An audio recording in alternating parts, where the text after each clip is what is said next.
Hey everybody, welcome back to TomGirl, where we talk all things sports, entertainment, fashion, and adventure. And today we have founder and force behind Moviebar Productions, Esther Turan, and she'll talk about her current projects and how she's creating opportunities for women in Hollywood. Stay tuned. You're tuned in to AfterBuzz TV, the ESPN of TV talk. Now, let the buzz begin. Hey everybody, welcome back to TomGirl for another TomGirl Tuesday. I'm your host, Jurgens, and Esther, thank you so much for joining me tonight. Thank you so much for having me. It's great to be here. Yay. You have so many different projects going on, and you're also, let's start actually out by, you're fairly new to Hollywood. You're only like a year here or so now? Yes, I believe it's a year and a half. Yes, I moved here from Europe. We were talking about the weather when you came in, so what are you thinking about all this rain that we're having in sunny Southern California? Exactly, like what's happening in Southern California. It's a bit depressing. It reminds me of home though, and I like to be depressed, so it's fine. So it works for your projects. Yeah. So tell me a little bit about your home and where you come from. Okay, so I'm from Hungary, which is a small country in Central Eastern Europe. I'm a film producer and I'm also a director. And it was always my dream, even as a child, to make it in Hollywood and to come here. So no matter what I do in Europe, but it's so exciting to be here. What was it that made you make that jump to come over here? I just felt that our production company, Moviebar Productions, is known in Europe in a way, and I always search for more and more advantages in my life and challenges. So I just felt that this is the time, and I'm confident enough in what I do, and I have enough experience, and there were so many exciting projects with some American involvement. So I just felt that this is the right time for me to make this move. What kind of processes did you go through, like getting ready and transitioning with that move? What do you mean? Just finding a place out here, moving your company, what kind of decisions or, challenges did you go through? Yeah, well, I'm still very much connected to Europe because the headquarters of our company is in Budapest, and I go back and forth for shoots and for projects. So I sort of have like a double life. But yeah, I mean, I kind of knew where I don't want to be in LA because it's so widespread, and I didn't want to be like hours for just driving in the car. So I kind of knew the location where I wanted to be, and I just arranged everything surrounded by that area. Yeah. What was the area that you chose? I mean, it's close to Beverly Hills, close to West Hollywood. It's close to everything, close to Culver City. It's a very central spot. Yeah, that's great. Can get you less time in the car. Let's talk about some of your projects that you have. You have so many, and I know one of them we have up here is the Field Guide to Evil. Can you tell me about that project? Yes, it's my pleasure to talk about it. So we have a North American opening on the 29th of March. It's a horror anthology. 8 directors teamed up from all over the world to create this feature film. Every director chose a folk tale from his or from her country, which has horror elements, and it's pretty dark. I mean, you can imagine. I'm not a huge horror fan, but I really like the idea of showing subconsciousness and dark side of folk stories. I really like this idea because I think that there is a meaning why you use horror elements. You're not just entertaining, but you're actually saying things with showing deeper subconsciousness of certain countries. So how did you get the 8 different directors involved or decide on which ones would be involved? It's a good question. Actually, I entered to the project slightly later when my director, whose name is Peter Strickland, and he's a British director, he was already chosen. And since he has a Hungarian wife, he chose a Hungarian Transylvanian folk story. So that's how I entered to the picture, because they wanted me and they wanted us to produce it. Yeah. What kind of things, just because we're talking about horror films, what kind of things scare you? It's a good question. Sometimes I dream about not passing my A-levels, and I'm being serious. Not passing your what? My A-level tests. What are A-level tests? Math, Like okay. I'm afraid of not being able to pass my math tests. Gotcha. No, but yeah, that's one thing that still scares me. Yeah. No matter how old I am. Because you're the creative brain, right? Like, I going am. over to And films. it's funny, because very ironic, because actually my granddad is a pretty known mathematician, so, but still, I'm scared. So your granddad's a mathematician, and didn't I hear your family was also involved in entertainment, though, as well? Your that's parents, correct. or? My dad and my aunt. My dad is a playwright, and my aunt is an actress, so I kind of grew up in that theatrical background. You got the bug from them to get involved in it? Yes, yes. What was kind of your process in becoming choosing the route to become a producer and director? So I was very much into acting when I was in high school, and I took seriously some acting classes. And then I think it's also because of my aunt. I just realized that it's very difficult to be a woman in this industry, and I realized that it's especially very difficult being an actress, because you are depending on so many other people. And I think I'm much more selfish, and I realized it at a very early stage that I want to be in control, and I want to create, and I want to create opportunities, and I want to create, and I want to control, and I want to do my own thing. So back then I didn't know that I'm going to be a producer, but I chose a different path, and I went on studying directing. And then from that stage, I jumped and I became a producer. And who are some of maybe the earlier people that you worked on? Did you have mentors, or how did you get your career really to take off? It's a good question. So first of all, my mentor was my dad and my aunt, and just what I learned from them and from their friends, and it's pretty amazing, my childhood, how I saw all those amazing actors. And also when I was little, it was still a different regime, because it wasn't democracy, it was still socialism in a way, and all those people with their art, they sort of like rebelled against something in a way. So it was very interesting times, and interesting period, and interesting people. And then I was still in elementary school when the regime changed, and sort of we became democracy, our country. But anyways, when I was in film school, after my freshman year, one of our professors asked us who speaks English and who wants to volunteer in an American movie. And obviously I raised my hand.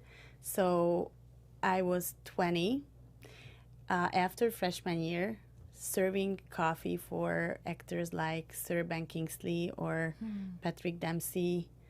And that was, quite a life-changing experience, just to be on an American shoot and just to see how they work. That was a very important moment in my life. And then when did you decide to create Moviebar Productions? So I finished film school, and I didn't know what I want to do. But then all of a sudden I realized I should jump into producing, and I have so many things to say, and I should team up with other people. And freshly out of film school, I decided, I don't know how I had the courage, but I decided that I'm gonna establish Moviebar and my own production company. Yeah, you were just fearless and went for it, huh? Yeah. Yes, I think so. Yeah. And what have been some of the challenges that you faced with your company, or along the way that maybe you didn't see coming? Yeah. So I teamed up with another female producer. She was back then one of the best production managers of our country. And so it's two young women all of a sudden out in the market. Let's produce. So the first challenge was fighting for us taking seriously, I guess. I always had this problem at the beginning that I am in my early mid-20s, and men especially don't take us seriously enough as producers, I guess. So I always needed to fight and show just extra everything to get this sort of like the seriousness, or to get the right treatment. But it changed. So that was the first challenge I think that we needed to face. How did you make that change? Like through your work ethic or what you showed them, or how? What do you say are some of the keys to shifting that mentality that they have out there? It's a good point. I think that you have to believe in yourself, and when you just start something, then you have a lack of confidence in yourself, right? So I think that what helped us, and this is something that I can pass on to other women, that you should relax, because with time and with experience, the confidence will come, and then you can overcome so many things that you're insecure about at an early stage. So I really think that personally, time helped, and experience, and how I gained confidence in what I do. Well, it helps when you have, we talked about one of your projects, but you have so many others as well. And we pulled a few more pictures of those. I might pronounce this wrong. Is it Elden Lagor? That's it's funny. It's the Swedish title for that. It's in English. It's called Swoon. Okay. And this is a Swedish feature film that I just recently co-produced. And I just got back from Stockholm, and believe me, the weather is harsher in Stockholm than in Southern California, so no complaints about the rain today. You'll deal with it. Yeah. Yeah. Then tell me more about about Swoon and working in the project. So it's an honor. I was very honored being part of it. Our directors, there's a director duo, Björnstein and Måns Marlind, they are called. Two Swedish directors. They are known also in the U.S. because they directed Midnight Sun, for instance, which is known here, or they are the creators of FX's The Bridge TV series. So this is their latest feature film, and it's about two families in the 1940s, two Swedish families in the 1940s, and they both own amusement parks. And the son of one of the families and the daughter of the other family, they fell in love, and the two amusement parks become one. And it's a very sweet and very cute romantic story. And we needed to build an entire 1940s amusement park in Budapest, in a backlot. And we recreated parts of Stockholm in Hungary. Wow, so it was quite an undertaking. Yes. From this one. And we have some stars in the movie. We have Zara Larsson, a pop star. She's actually coming to LA not too long. I think in a couple of months. We use an ABBA song in the film, and some of the biggest names in Sweden are taking parts in the movie. I've watched clips of your trailers and such for your projects, and they're all just so beautiful and like just Thank you. Yeah, just really emotional. Like, how would you describe, I know it's maybe different than the horror one, but in general, kind of the things that you work on and the look that you go for? It's a good question. I think we are very much into details. Our department is a very important thing for us. So people who come to work with us, or people who come to shoot in Hungary, they are interested in, heavy sets and our department and production design and details and styling. And we have it all, and we can recreate amazing things for less. So that's one of the reasons why people come to shoot with us. Now, would you like to do more projects here, or also maybe develop more projects here and then take them back and shoot there? What's your thinking on that? So I do both. I attract productions from here, not only to Hungary, but to Europe through us, because we have so many sister companies and connections, and we can help, and we can, hold an American filmmaker's hand and just, assist in whatever is needed. But my other dream is, and actually I'm working on that, is to develop my own content in the United States and to team up with American filmmakers, and it's actually happening. So I have quite a few projects in different stages where I want to create things here, not necessarily being shot in Hungary, but just being involved creatively in a lot of things that are important for me. I know one thing that is important for you was creating more opportunities for females in Hollywood. What are some ways that you're creating those type of opportunities? So I really think in general that it's so important, these changes that are happening right now in our industry, and it was just about time. So even before this Me Too movement and even before this change, I naturally felt the urge, and as I said, I teamed up with another female producer and we formed a company that's run by females, and also the people who are working around us, most of them are women. And I also teamed up with another female director, and we started a documentary series. So I do have this need in me, because I think it's a little bit different working with women in a way. I think we understand more each other from half words, if you know what I mean.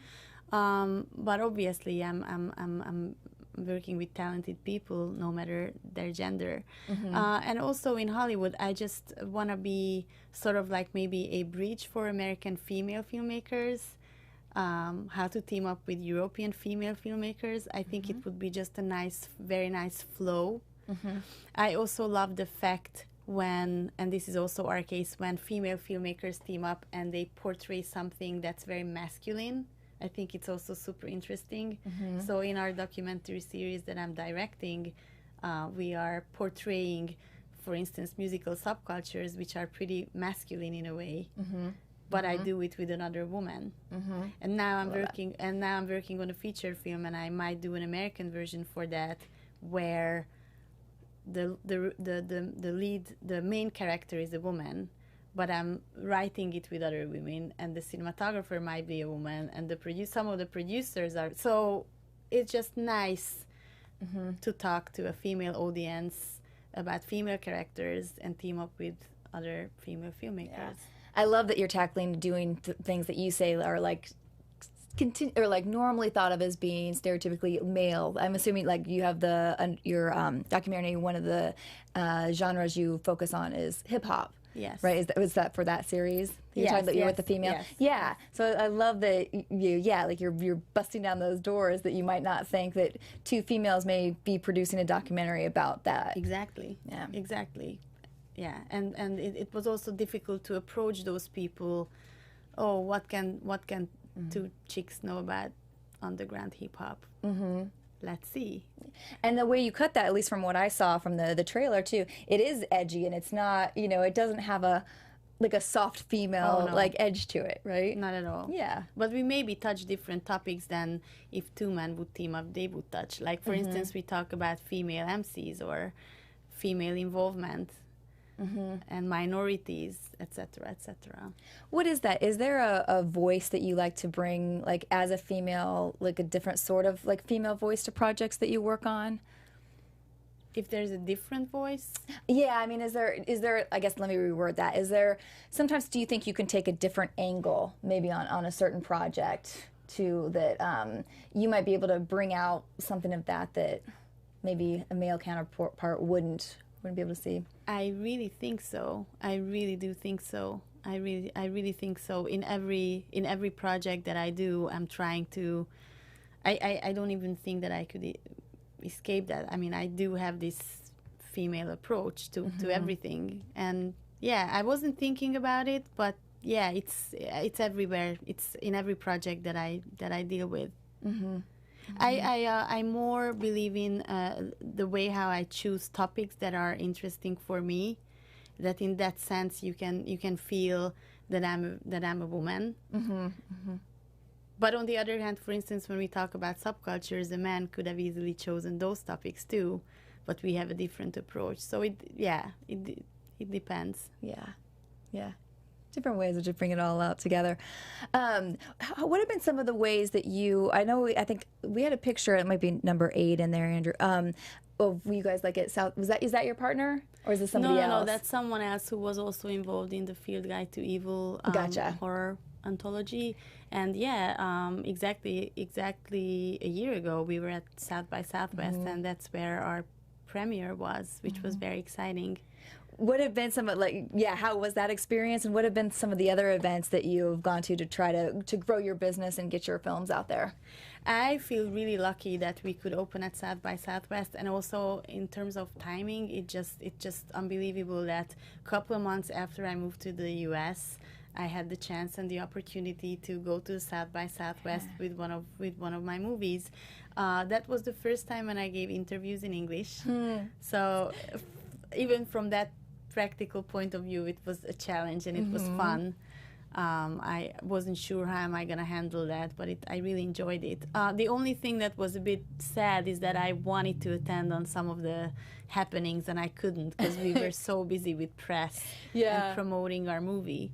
But it was so much fun. Yeah, I've never been there, but I've heard it's just such an amazing event. Congratulations for being there right out of the gate like that. Thank you. Thank you. Yeah. Thanks. There was also, I pulled a shot of you did a collaboration. Was this a collaboration with Nikon? Yes, it's actually so we started out our production company as a production company for TV commercials, and we still do quite high-end stuff. We just finished actually a Pantene campaign from the United States, so I happened to make the link from here. You know, I attracted the entire campaign to there. And yeah, this Nikon campaign, we did it, I think 6 months ago or 7 months ago, and it's not out yet, so I'm not allowed to tell all the details about it.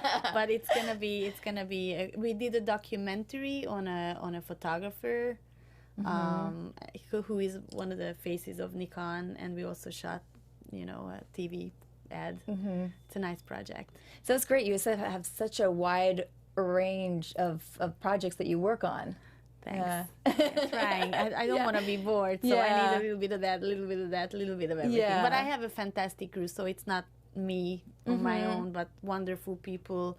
My partner, Vicky, her name is Vicky Trapper, back in Hungary. So it's really great that, you know, I have her and I have other wonderful people. We have a man production manager, line producer actually. So we have man in our team, and we have other fantastic people. What do you love most about your job? To dream. To dream, just to wake up with an idea and then go all the way through, and no matter what it takes to execute it and to follow the dream. I think that's what I love the most. And where do you get that drive from? Like, what pushes you? Wow, that's an interesting question. I just always felt the need, you know, to tell people things that are interesting for me, and I just always wanted them to share those things with me, I guess. So I always wanted to have causes, like for example, let's think about the documentary series that I direct. For me, it's an important thing to talk about my past, how I was as a teenager, how I was connected to certain subcultures, how I was raised in Central Europe, why I was attracted to all those subcultures, and what those things give to me and to others. So it's a cause for me. And when I can share it with others, then that's the best thing in the world. Do you like watching, like when you see your stuff screen, like watching the faces and the reactions from the audience? Yeah, I mean, especially when, for instance, you have a premiere and the people are involved who were part of somehow the project or the scene, and then to see their reaction, it's also pretty amazing. Yeah. And just to get any feedbacks, we recently won an award in Hungary for our documentary. And congratulations! Thank you. So it's also a new thing for me because I haven't got that much awards in my life, and when you get such a positive feedback, then it's the best. Yeah, and then it's just the beginning. More awards. I have a feeling to come. Thanks. All right, we're going to take a quick break. We have a new segment here at TomGirl. It's called the TomGirl Timeout, and each week we're going to throw maybe a few photos we found on Instagram or some stuff we might see in the news of just some TomGirl moments from some fun folks throughout the week. So this one right here, you may not recognize him from the back, but you do know him. It is Chris Paul. CP3 posted this on his Instagram. He is at the Houston Rodeo. So for those who didn't know, Chris Paul is actually a cowboy as well. Next up, we have Jesse and Eric Decker, probably one of my most favorite couples in the world just because they're very entertaining and fun. And they are on vacation in Cabo, and this is the two of them doing some handstands. And then next up, Drew Barrymore, who we've all loved since the E.T. days, and she just gets just better and better and better and better. And here she is kissing a rainbow trout. So she's not afraid to go fishing and get close and put her hands on those fish. But she did say in her post, don't worry, she let the fish go and said for it to have the best life.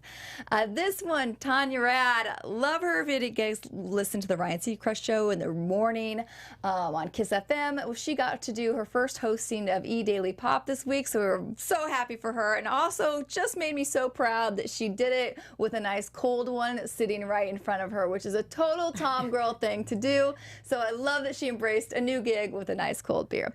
And last but not least, Kit Hoover, one of my absolute favorites. This was her dealing with all the rain that we've had in LA this week. She finally gave in and succumbed to it, and her boys had an indoor dunk contest. So there's actually video of her on her Instagram of her driving this dunk home. So another great TomGirl moment of the week. All right. Okay, back to you. Fun photos. I really like those. Yeah, I mean, it was really fun to kind of, you know, with the rain, I guess we had a little more time to go through and look at different Instagram posts. I love the one with Tanya and the beer. So next time when I come, please, can I have wine? Yes, you got it. Yeah, I will write that down for sure. I need to do that. I'm glad now you'll have to come back. Well, let's talk about where can people watch your films at, your commercials and things. So we have a website.